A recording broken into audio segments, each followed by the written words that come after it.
Bienvenue dans Elle en dit trop pour quelqu'un qui en sait peu avec Gloria Ngonga et Missy Diana.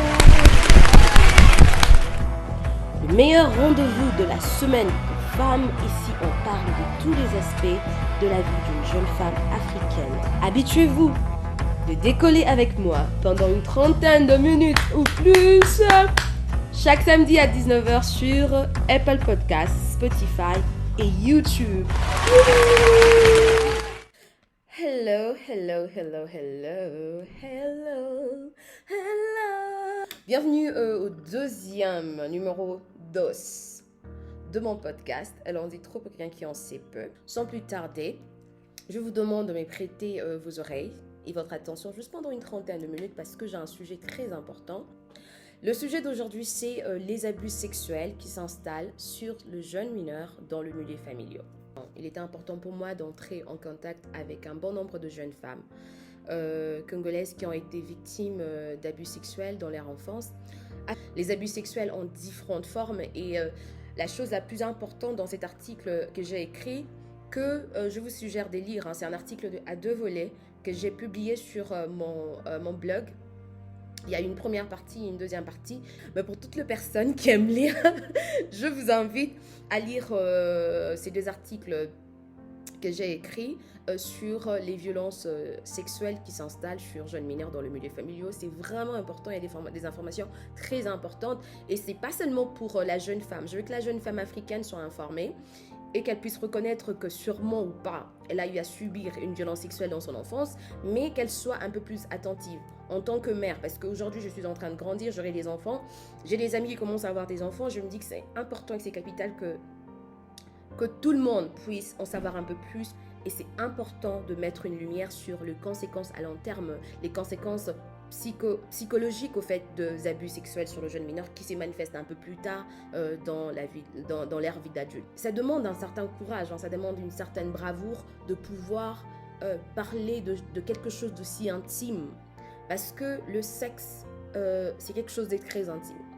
Mais lorsque le sexe vous a été imposé, lorsque on a pris l'avantage sur vous pendant que vous étiez enfant sans votre consentement, c'est encore plus intime. J'ai parlé à une dizaine de femmes et je me suis rendu compte que 6 sur 10 de ces femmes étaient victimes d'abus sexuels dans leur enfance. C'est pas possible. Des fois, quand tu essaies, vraiment, j'essaie d'imaginer, je me dis, c'est pas possible que 6 sur 10 femmes de ces femmes ont été victimes d'abus sexuels dans leur enfance. Ça te donne de larmes aux yeux, tu te dis que la jeune femme n'est pas protégée. L'immense participation de toutes ces femmes et d'autres recherches que j'ai pu faire m'ont permis d'apporter une lumière sur un sujet très important qui est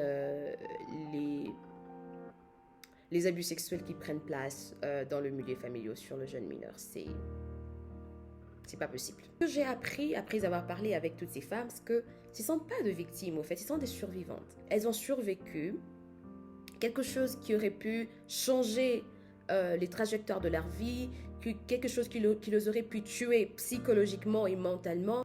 Les violences sexuelles sur le jeune mineur est un phénomène endémique. Plusieurs enquêtes menées soutiennent que la majorité des abus sexuels se passent dans le milieu familial. 4 à 5 sur 10 mineurs, donc 4 à 5 sur 10 mineurs en sont victimes. C'est étonnant, c'est le nombre est tellement élevé, c'est pas possible. Les acteurs de ces crimes ne sont pas des étrangers. Nous parlons des abus sexuels intrafamiliaux. Ça peut bien être un grand frère, un cousin, un oncle ou encore un ami, voire même une sœur ou une cousine. Il y a des femmes qui font subir des abus sexuels aux petites filles, donc c'est pas le sujet d'aujourd'hui, mais on en parle parce qu'on parle des abus sexuels en général. Ces jeunes mineurs deviennent des survivantes invisibles, non protégées, non prises en charge.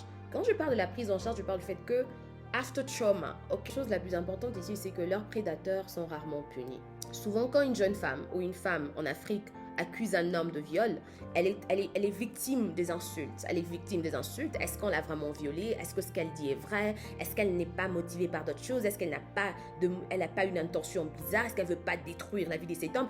On a toujours des excuses pour les hommes. On en a tellement que la chose la plus difficile même pour moi, c'est lorsqu'une femme dit, ou lorsque quelqu'un dit que j'ai été victime des abus sexuels, les premières personnes à dire est-ce que ce qu'elle dit est vrai, est-ce qu'elle n'est pas en train de mentir, c'est pas les hommes, c'est d'autres femmes. C'est incroyable, c'est bizarre. On en revient toujours à la question, pourquoi il y a beaucoup de cas d'abus sexuels sur mineurs dans les milieux familiaux. Ça part du fait qu'il est plus facile d'être sur ses gardes lorsqu'on est en dehors de sa maison, de chez soi. Mais nous baissons la garde, ça c'est humain, nous baissons la garde une fois à la maison. Et pourquoi? La réponse est simple, parce que on se sent plus en sécurité chez soi qu'ailleurs. Les enfants aiment l'attention des adultes. C'est la psychologie de l'enfance, au fait. Les enfants aiment l'attention des adultes, les enfants aiment être aimés, les enfants aiment se faire câliner, les enfants aiment les petites attentions qui viennent des adultes et ils veulent être aimés. Ils cherchent l'affection, l'amour des adultes. Ils sont vulnérables et plus faciles à manipuler à cause de ça.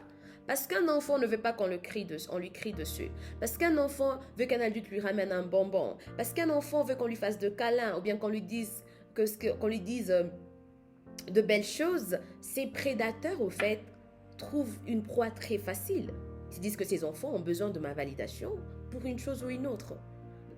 Comment reconnaître un prédateur? Comment on reconnaît un prédateur? C'est quoi le comportement du prédateur? Un prédateur se manifeste pas tout de suite. Il prend, comme normalement, il prend tout son temps de bien se préparer comme un escroc, de préparer sa proie. Il commence généralement à mettre la mineure en confiance. Donc, tu as un adulte qui commence à te mettre en confiance. Il lui montre de petites attentions, il lui offre des cadeaux, lui faisant de compliments. C'est des modes de préparation dans le but de créer des affinités, ok, et une confiance afin que lorsqu'il abusera de cette mineure, qu'elle ne prenne pas mal, qu'elle soit aveuglée par la confiance qu'elle a envers cet adulte. C'est vraiment psychologique. Et je ne dis pas que tous les adultes qui font ça aux enfants, ce sont des prédateurs. Parce que je ne veux pas que les gens me disent moi je suis comme ça avec les enfants, mais je ne suis pas prédateur. Non, non. Je dis que ce que je suis en train de dire, ce sont juste des signes. De petits signes qui peuvent vraiment susciter l'attention des parents. Lorsque tu as un adulte comme ça dans la vie de ton enfant, tu vas vraiment essayer de savoir jusqu'où va cette relation. Certains adultes tiennent des compliments inappropriés à l'égard des enfants. Il faut prêter attention à ça. Tu as un adulte qui dit à un enfant, tu as des belles fesses, tu as des belles jambes. Là, je suis en train de parler des petites filles. Tu as de belles fesses, tu as de belles jambes, tu as de belles lèvres. Tu es très belle. Les hommes vont courir derrière toi. Tu seras une femme qui va susciter l'intérêt de beaucoup d'hommes. Tu as des belles formes. Je trouve ça vraiment inapproprié et très mal à l'aise qu'un adulte puisse tenir ce genre de propos à l'égard d'un enfant. Et si moi je suis une mère ou je suis une adulte ou la responsable d'un enfant et je vois un adulte tenir ce genre de propos, je serais vraiment mal. Je lui dirais non, c'est pas comme ça que tu parles à un enfant parce que c'est une manière de sexualiser un enfant. Et ce sont des signes de prédateurs, en fait. Des compliments inappropriés. Il faut pas souvent, je vois des gens, un adulte qui dit ça à un enfant et je vois tous les parents qui sont en train de qui sont en train de rire. Il est marrant. Non, il est pas marrant. On dit être prédateur, c'est un problème mental. C'est vraiment un problème mental. Il y a tellement de femmes. Si tu te ferais sur les enfants, tu as un problème mental. Ces compliments déplacés viennent en forme de blague. Tu vois, c'est genre une blague. Non, c'est pas une blague. Les prédateurs, ils ont tendance à créer des habitudes, des cachotteries avec les enfants. Ils se cachent, ils sont toujours seuls. Ils veulent vraiment gagner la confiance de la petite fille en restant dans des endroits cachés qu'à deux, en faisant certaines choses que les parents n'aimeraient pas que la petite fille puisse faire, mais ces prédateurs font avec cet enfant parce que tout ce qu'ils veulent créer, c'est une ligne de confiance. C'est intentionnel, c'est calculé Cette confiance va faire en sorte que même si il commence à agir d'une manière inappropriée avec cet enfant n'aura pas le courage de dire ça à ses parents, de dire à ses parents que tel adulte m'a fait ça. Parce que l'enfant se dit, cet adulte m'aime beaucoup, il m'amène toujours des cadeaux, il est toujours là pour moi. Lorsque tout le monde me gronde, lorsque tout le monde m'écrit dessus, il prend toujours ma défense. La mineure développe une sorte de faiblesse pour cet adulte et cela facilite beaucoup d'abus sexuels. Ce n'est pas la faute de l'enfant. C'est la faute de l'adulte qui prend l'avantage sur ces enfants qui sont vraiment très innocents, ce qui est déplorable. Donc, il commence à préparer sa proie. Il commence par faire des compliments déplacés, ensuite les attouchements et peut-être après le viol. Donc, il te prépare mentalement et psychologiquement. Tu es faible là, tu as confiance en lui, tu penses que c'est l'oncle parfait, c'est les papas parfaits, c'est les grands frères parfaits. Tu es en confiance, la mineure devient en confiance. Et lorsque cette confiance est établie, et ensuite c'est des attouchements, tu as un adulte qui te frappe aux fesses quand tu passes, qui te touche au sein. Il y a des adultes comme ça, hein. Carrément quand tu es avec lui, il a tendance à te caresser les dos, à te caresser les jambes, hein. Ça commence comme ça. Et après, il te doite, hein, parce qu'il y a certaines femmes qui m'ont dit ça.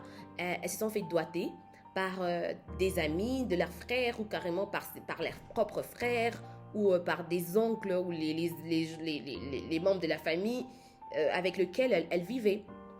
Et pour certaines, pour les autres, à la fin, c'était carrément le viol. Les prédateurs ont vraiment suivi toutes les étapes pour enfin aboutir au viol. Pour pouvoir manipuler un enfant, il y a tellement de choses que les prédateurs mettent en place. Ils installent une confiance et après cette confiance, ils créent de secrets avec la mineure. Ils commencent par initier ou développer une atmosphère de secret, hein, de choses qui doivent être regardées entre les deux. Tu vois, genre, il y a des adultes comme ça qui regarde des films pornographiques avec les enfants, tu vois. Non, tu viens regarder et quand il est avec cet enfant, il met du porno. Et un enfant qui est curieux va se dire, oh, ok, on a regardé ça. Cet enfant sait que ce qu'ils sont en train de regarder n'est pas vraiment très très bien. Mais son cerveau n'arrive pas vraiment à comprendre à quel niveau ce qu'ils sont en train de regarder n'est pas bien pour son âge. Ils établissent au fait une atmosphère de secret entre eux et la jeune mineure.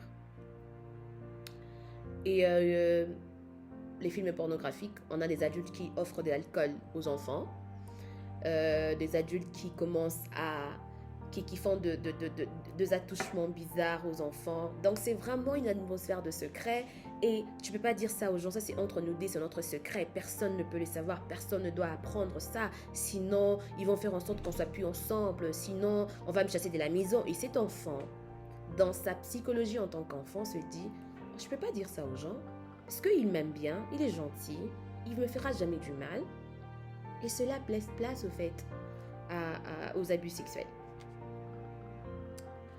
La curiosité de l'enfant le poussera à plus s'approcher et à vouloir en savoir plus. Tout cela établit une cachotterie dangereuse, hein, initiée par le prédateur. Le mineur qui est déjà dans cette atmosphère de secret ne pourra rien dire, par peur de dévoiler leur secret. Je me rappelle lorsque j'étais une petite fille. Je vais d'abord boire. J'ai tellement parlé.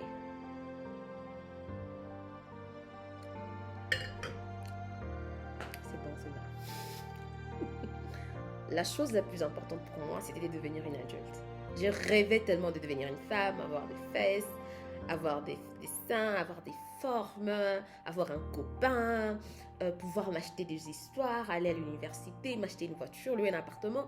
C'est un peu les rêves que tu as lorsque tu as un enfant. Et la jeune mineure, son plus grand rêve, c'est de devenir une femme.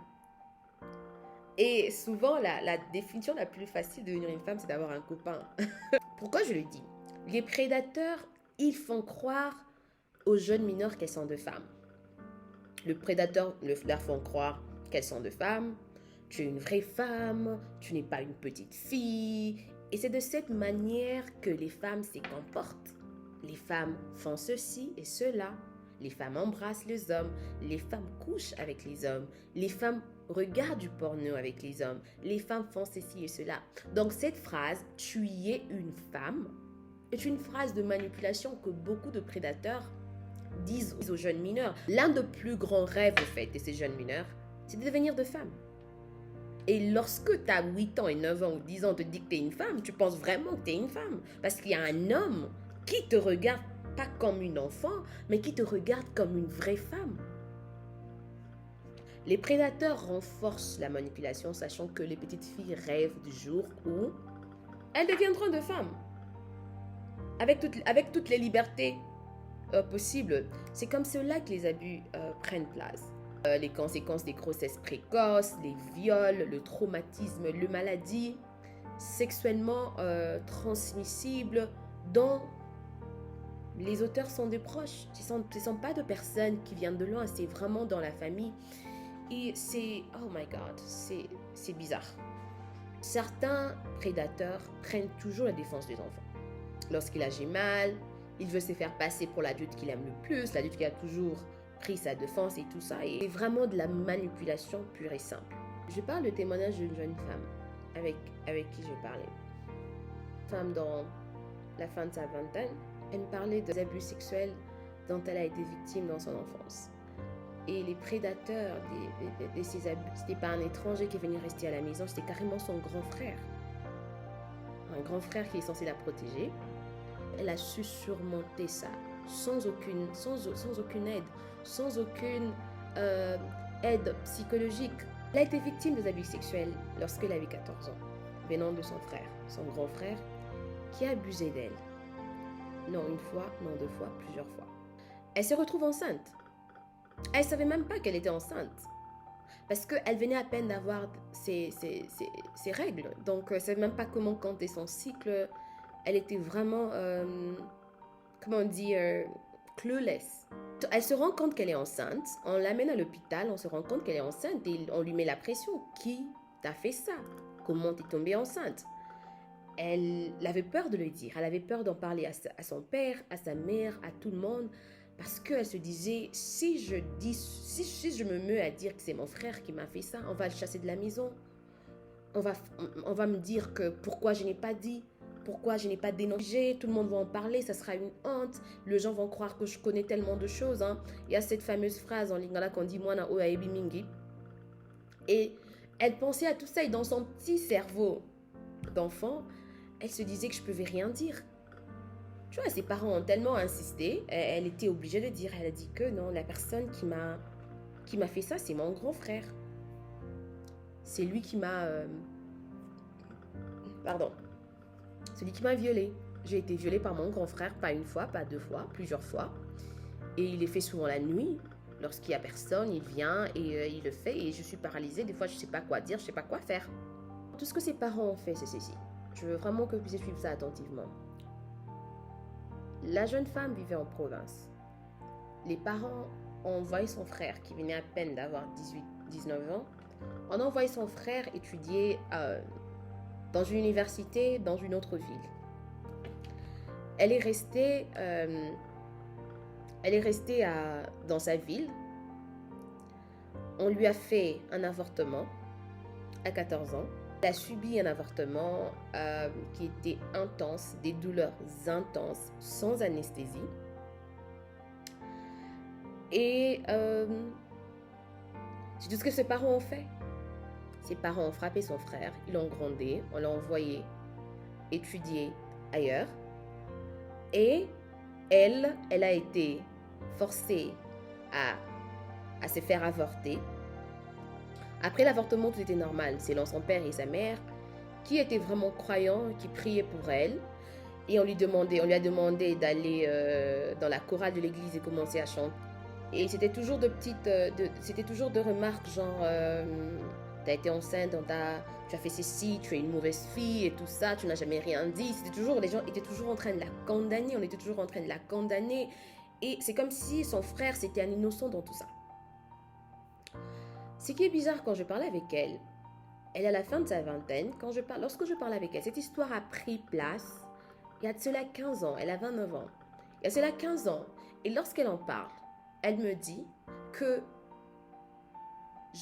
j'ai l'impression que malgré que ça fait 15 ans que cette histoire a pris place, que cette situation a pris place, Je me retrouve toujours quand j'en parle dans la peau de la petite fille de 14 ans qui avait peur, qui se sentait pas protégée, qui se sentait contre le monde entier. Et j'ai des larmes aux yeux. Parce que cela m'apporte une certaine vulnérabilité qui me dépasse au fait. Elle n'a jamais eu une aide psychologique. Parce que dans notre culture en Afrique, on a tendance à étouffer les choses.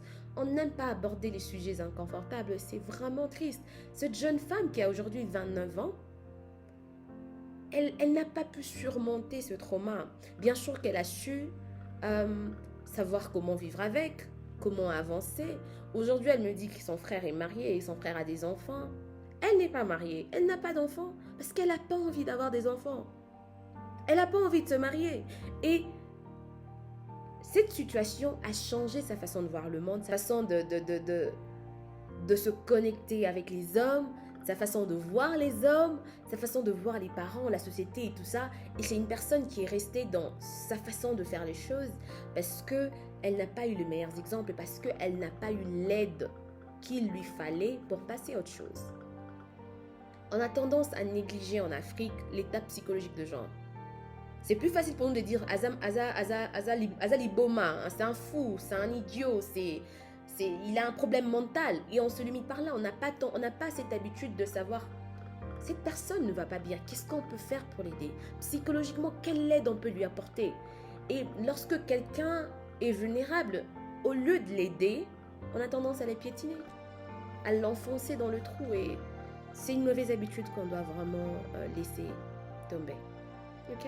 Pourquoi les victimes ne disent rien? Pourquoi elles disent rien? Parce que la majorité de ces femmes, lorsqu'elles étaient jeunes femmes, ou jeunes filles, ou encore mineures, elles n'ont pas eu le courage de dire aux gens que voilà, j'ai été victime de ceci, cela. Mais lorsque tu es adulte, et que tu as le contrôle de ta vie, et que tu n'as plus peur de ton bourreau, c'est plus facile pour toi de dire que, il m'a fait ça, et ça, c'était pas bien. Et souvent, lorsque les gens abusent de nous, ou ils abusent de certaines femmes, ces femmes, à l'époque, c'était de petites mineures. Donc, du coup, elles ne savaient même pas que certaines choses étaient de l'abus. C'est maintenant, là, aujourd'hui, quand tu es un peu plus éduqué, tu te dis, non, ça, c'était une forme d'abus. J'ai été survivante ou carrément, quelqu'un s'est abusé de moi dans mon enfance. On ne doit pas dire aux gens, c'est quoi le timing pour dire que quelqu'un m'a fait du mal? Non, tout le monde n'est pas fait de la même façon.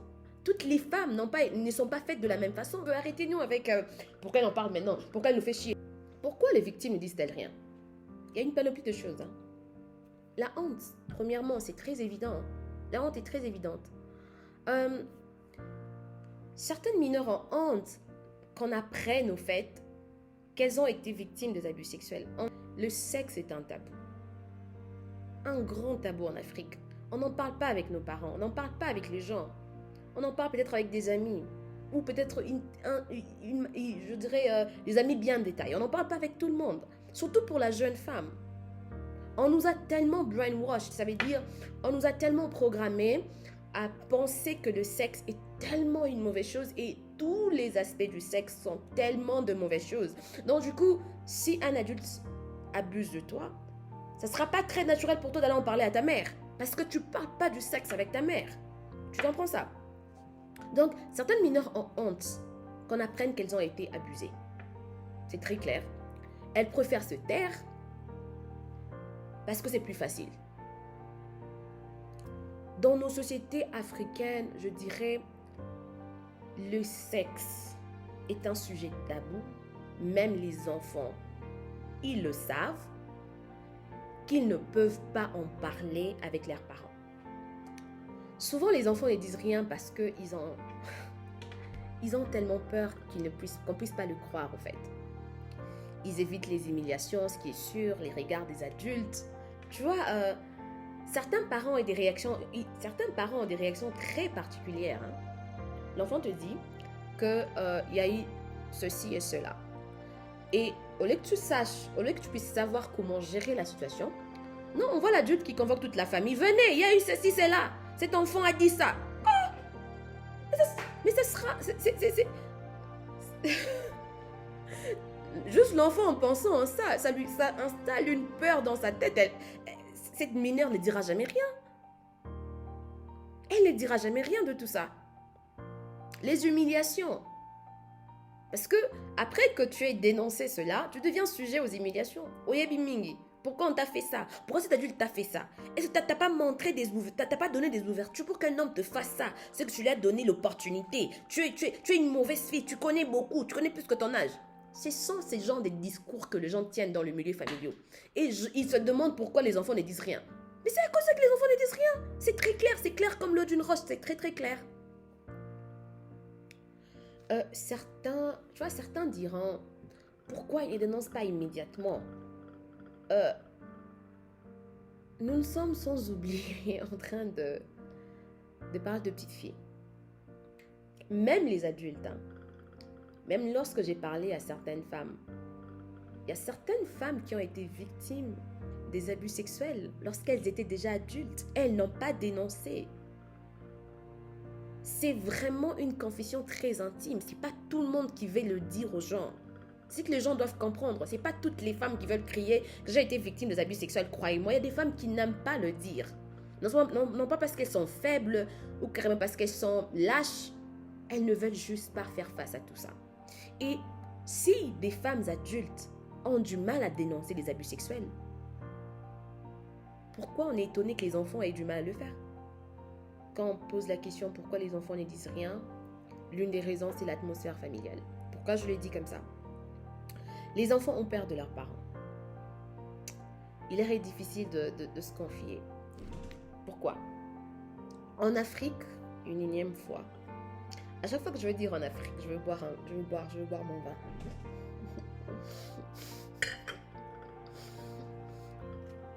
En Afrique, les parents sont plus instructeurs que des éducateurs. Donc, les enfants ont une ligne bien établie. Si tu ne fais pas ça et que tu fais autre chose, tu es puni. Ça, c'est connu. Moi, je connais beaucoup de parents en grandissant, pas mes parents personnellement, mais je connais beaucoup de parents qui parlent beaucoup, mais qui n'écoutent jamais. On dit souvent aux enfants, lorsque les adultes parlent, tu dois la fermer, tu dois te taire. Cela contribue quelque part au fait que les enfants n'ont pas la facilité d'aller courir auprès de leurs parents pour leur dire il y a eu ceci, c'est là. Parce qu'on te dit tu la fermes, tu ne parles pas. On étouffe la voix de nos enfants sans les savoir. Les parents doivent plus prêter attention à ce que les enfants disent, à ce que les enfants font. En bref, un enfant abusé devrait se sentir en sécurité et à l'aise afin de dénoncer les abus auprès de ses parents. Il y a quelque chose que je veux dire ici. Lorsqu'un enfant déjà casse un verre, il est puni durant toute une journée. Cela lui fera peur de se confier quand il sera abusé. Dans son cerveau d'enfant, il va s'attendre à être sévèrement puni. D'où un dialogue permanent. D'où un dialogue permanent, mais aussi une atmosphère d'amitié dans un climat de confiance entre parents et enfants est nécessaire. Communication, atmosphère de dialogue. Les enfants réagissent par rapport au comportement des adultes. Si tu aimes beaucoup un enfant, tu vas voir que cet enfant sera plus ouvert envers toi. Si tu n'aimes pas l'enfant, tu vas sentir que cet enfant aura beaucoup de réticence envers toi également. Donc, ils arrivent à capter non seulement les comportements, mais les énergies, les réactions et l'atmosphère que les adultes dégagent. Ça veut dire que tu sais quand il faut être parent et quand il faut être ami, qui écoute, qui fait de blagues avec son enfant afin qu'il se sente en sécurité pour te dire des choses que tu ignores sur lui. Beaucoup de parents élèvent les enfants qu'ils ne connaissent pas. C'est pour ça que tu te rends compte qu'il y a beaucoup de parents qui ont des enfants koulouna ou qui ont des enfants meurtriers, des enfants voleurs. Et ils ne se rendent pas compte, mon enfant ne peut pas faire ça. Si tu as élevé un enfant que tu ne connais pas, tu ne parles pas avec lui. Tu ne sais pas qui il est en tant que personne. Parce que toi, tout ce que tu fais, tu sais parler. Et lui, tout ce qu'il fait, c'est t'écouter. Donc, c'est ça. L'une de réactions que j'ai déplore venant de certains parents, c'est ils font confronter l'enfant, la jeune mineure, à son prédateur. Alors, on lui dit, tu pars voir ton père ou ta mère, tu leur dis, telle personne m'a fait ça, telle personne m'a fait des attouchements inappropriés, un adulte m'a fait des compliments inappropriés, ou carrément cet adulte m'a violée. Et qu'est-ce que les parents font? Ils appellent tout le monde et puis ils appellent aussi l'adulte. Répète ce que tu as dit devant lui, répète ce que tu as dit, répète ce que tu nous as dit devant lui. Il t'a fait quoi? Mais qu'est-ce que vous voulez que cet enfant puisse dire? Mais cet enfant va démentir, va dire que non, c'est pas vrai, c'est que je dis là, je mentais, c'était pas vrai, parce que on peut pas faire confronter quelqu'un à son bourreau. Et c'est ce que beaucoup de gens font. Aussi longtemps que tu veux confronter un enfant à son bourreau, c'est pas possible que cet enfant puisse dire, oh, c'est que je dis, c'était vrai, il va dire, oh, j'ai menti. Parce qu'il a peur de son bourreau. Ça ne demande pas une mathématique pour comprendre, je sais pas. Les violences sexuelles sont encore l'objet d'un vrai déni en Afrique. Pourquoi? En Afrique, hein, le sexe est tabou. L'éducation sexuelle l'est également. La différence entre les deux, c'est quoi? Quand on parle du sexe, l'acte sexuel, c'est différent de l'éducation sexuelle. L'éducation sexuelle, c'est de pouvoir parler à un enfant en lui disant que ça, c'est cette partie de ton corps. Ça, c'est les seins, ça, c'est les fesses, ça, c'est patati patata. C'est ce qui te différencie d'un homme. Les petits garçons de ton âge n'ont pas ça. Toi, tu as ça. C'est ce qui fait de toi une femme. C'est ce qui fait de lui un homme. Si quelqu'un te touche d'une manière inappropriée, tu dois venir me dire. On ne peut pas te toucher comme ça, on ne peut pas te faire ça. Si on te fait ça, c'est quelqu'un en train de s'abuser de toi. Ce sont des choses qui peuvent permettre à un enfant de détecter que ça, c'est un mauvais comportement que je dois dénoncer auprès de mes parents. Mais aussi longtemps que le sexe en général. L'éducation sexuelle, qui est une partie du sexe, sont toujours considérées comme un tabou. On est en train de rien faire là. Et aussi longtemps qu'on n'en parle pas, on expose nos enfants parce que nos enfants ne savent même pas que si quelqu'un me fait ça, c'est quelque chose de mal. Je dois dire ça à mes parents parce que les enfants n'ont pas cette information. Ce sont des ignorants. Pourtant, je donne aussi une charge à l'école. Ok? Les enfants doivent apprendre ça à l'école. Les parents doivent en parler à la maison.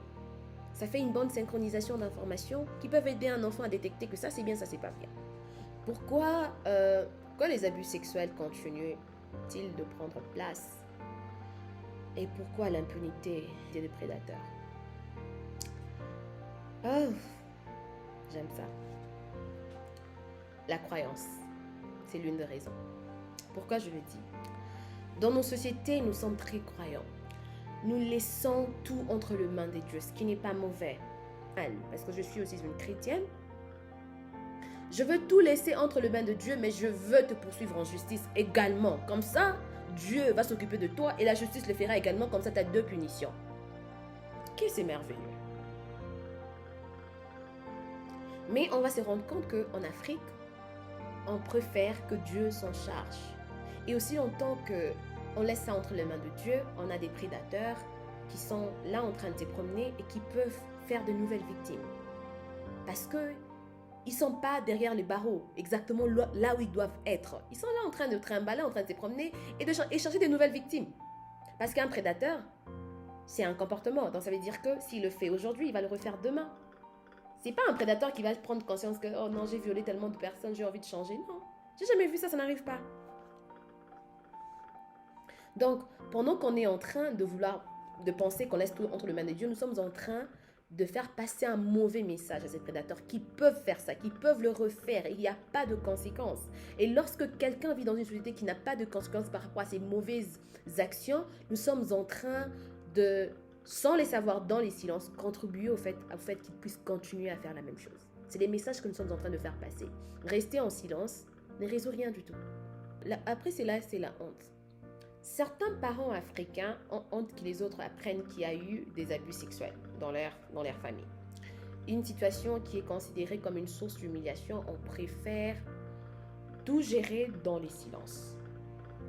Certains parents, ils ont tellement honte que les autres apprennent, que les autres puissent apprendre ce qui s'est passé dans leur famille. La réputation de la famille, l'honneur de la famille, toutes ces choses-là font en sorte que les parents ont honte. Ils ne veulent pas que certaines personnes puissent apprendre qu'il y a eu des abus sexuels au sein de leur famille. Ils ne veulent pas que les autres puissent apprendre. Et le fait que les gens restent dans les silences à cause de la honte, parce qu'ils veulent préserver une réputation, une image de leur famille, cela donne beaucoup de place à l'impunité des prédateurs. Cette honte, cette image qu'ils veulent gagner, garder ces personnages qu'ils veulent jouer, permet au fait qu'il y ait des abus sexuels dans le milieu familial. On préfère tout gérer dans les silences et on ne résout rien. Un autre point, c'est la culture africaine. Les Africains préfèrent tout gérer à l'amiable. On dit toujours que les linges sales, c'est la bonne famille. Il faut d'abord se concerter avant d'en parler aux autres. Nous n'avons pas la culture de se poursuivre en justice. L'Africain ne fait pas ça en général. Des fois, il faut gérer certaines choses à l'amiable, mais dans ce cas, dans ce genre de cas, je ne conseillerais pas au fait aux parents, ou je ne conseillerais pas aux adultes qui sont responsables de ces mineurs de gérer ça à l'amiable parce qu'on a dépassé l'étape de tout ce qu'on peut gérer à l'amiable lorsqu'on parle d'abus sexuels. Et suite à ça, personne n'est tenu responsable parce qu'on va appeler les anciens du village, on appelle le chef de la famille, on appelle un oncle qui est un peu souvent là avec nous à chaque fois qu'il y a un problème. Et du coup, qu'est-ce qui se passe? On en parle. On en parle avec cet oncle-là et on se dit, ok, ça va aller, ça va marcher, que tout va bien. On condamne la personne, on dit que tu as fait n'est pas bien. On parle à la fille que toi aussi tu as contribué d'une manière ou d'une autre. Et c'est fini et on avance. On se limite par là. Je ne vois pas pourquoi on doit se poser la question, pourquoi il y a l'impunité de prédateurs, parce que on fait rien du tout. On en parle et puis on avance. On s'en fout du trauma que subit la survivante. On s'en fout de ce que cette personne peut aller faire à d'autres petites filles. On se limite par là. Ce sont des habitudes qu'on doit laisser. On doit laisser ça. On doit laisser tomber. Laisser tomber. Nous sommes en train d'encourager un comportement. On n'est pas en train de couper l'hémorragie, au fait. On est en train d'encourager un mauvais comportement et on n'est pas en train de couper l'hémorragie. Ce qui est triste. Raison pour laquelle les violences continuent de prendre place parce que les adultes qui sont responsables de ces mineurs ne font pas intervenir les instances judiciaires. Cela donne place à l'impunité et c'est triste, mais c'est vrai. L'une des raisons encore, c'est les procédures judiciaires. Seigneur, certains parents dénoncent les violences, ils portent plainte, mais la lenteur au fait des procédures judiciaires en partant de l'officier de police, en passant par les parquets, pour déboucher au tribunal afin d'obtenir un jugement, ainsi que les manœuvres dilatoires de certains avocats, sont une source de frustration au fait qui pousse beaucoup de parents à abandonner les poursuites. Il y a aussi un autre aspect, les manques de preuves. Le manque de preuves, je me dis, les manques de preuves, c'est un problème. Parce que même quand certains parents sont prêts à suivre les procédures judiciaires afin d'obtenir la justice pour leurs mineurs, il y a une affaire de manque de preuves. Parce que les enfants, ils réagissent pas comme tout le monde. Ce sont des enfants. Donc du coup, un enfant peut bien subir un acte violent sexuellement aujourd'hui et il le dit après 10 ans, après 5 ans, après 3 ans, après 2 semaines, après un jour. Et pendant ces temps, on aurait perdu les preuves.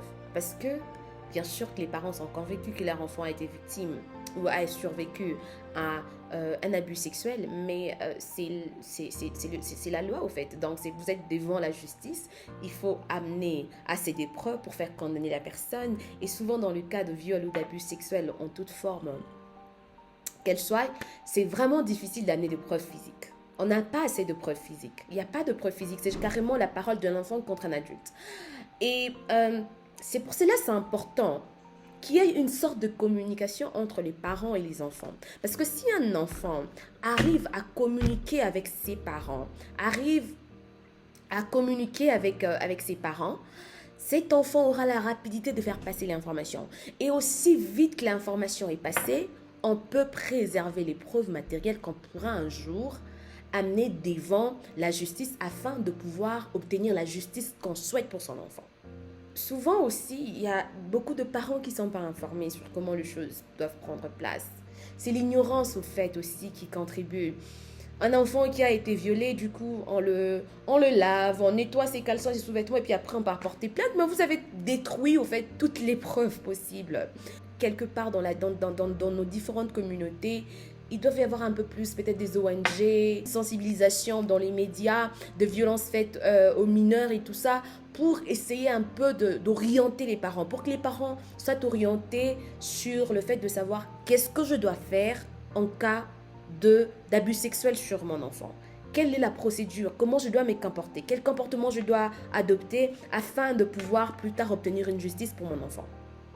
C'est déplorable encore que ces malfaiteurs ne subissent pas la conséquence de leurs actions. J'ai parlé à une dizaine de femmes, comme je l'ai dit. 6 sur 10 de ces femmes m'ont dit qu'elles ont été victimes d'abus sexuels dans leur enfance. Ce que je n'ai pas dit, c'est qu'aucune de ces femmes n'a porté plainte. Aucune de ces femmes ne s'est décidée de dire que je veux porter plainte, je veux poursuivre ça en justice. Pourquoi? Parce qu'elles se disent pour la même raison, ce sera une longue procédure. Il y a ce qu'on appelle en droit, comment on appelle ça, un délai de prescription. Donc, il y a un délai de prescription sauf en cas de meurtre, bien sûr. Mais quand il y a eu un crime qui s'est passé, après un certain nombre d'années, tu ne peux plus porter plainte parce qu'il y a ce délai de prescription. Donc, ça veut dire que ces femmes se disent que peut-être si je pars porter plainte, on va me dire mais ça s'est passé il y a 20 ans, mais t'es pas sérieuse, hein, ça compte plus. Ou carrément, elle veut pas revivre la même chose parce que poursuivre en justice, c'est revivre la même chose, c'est revivre les mêmes traumas qu'elle n'est pas prête à revivre. Donc, raison pour laquelle on a beaucoup de prédateurs en liberté. Et le fait qu'en Afrique, il y a aussi une réalité. La honte qui vient avec le fait d'être victime ou survivante, je parle de survivante, d'une atrocité sexuelle, d'une violence sexuelle, c'est que les gens ont tendance à ne pas croire. Même souvent quand je vois les adultes, on voit ça dans la presse, je suis au Congo, quand une femme a assez de courage de dire que cet homme s'est abusé, il s'est abusé de moi sexuellement, les gens disent, mais cet homme il a l'argent, il peut avoir toutes les femmes qu'il veut, je crois pas. Et encore bizarrement, c'est souvent les femmes qui critiquent les autres femmes, qui disent que je ne crois pas. C'est une pute, c'est pour ça qu'on lui a fait ça. Comment elle s'est retrouvée dans une chambre d'hôtel? Comment elle est arrivée là-bas? Et il y a tellement de questions, il y a tellement de doutes et on ne croit pas aux victimes. On vit dans une société qui a été fabriquée pour rendre la vie des hommes facile. Les hommes ont une vie facile en Afrique. Et les femmes ont une vie difficile, donc ça veut dire que même les autres femmes n'y croient pas. Et en plus, les hommes, ils sont dans une fraternité où ils se soutiennent. À petit en Azachel, Azandumba, ce qu'elle dit là, elle ment.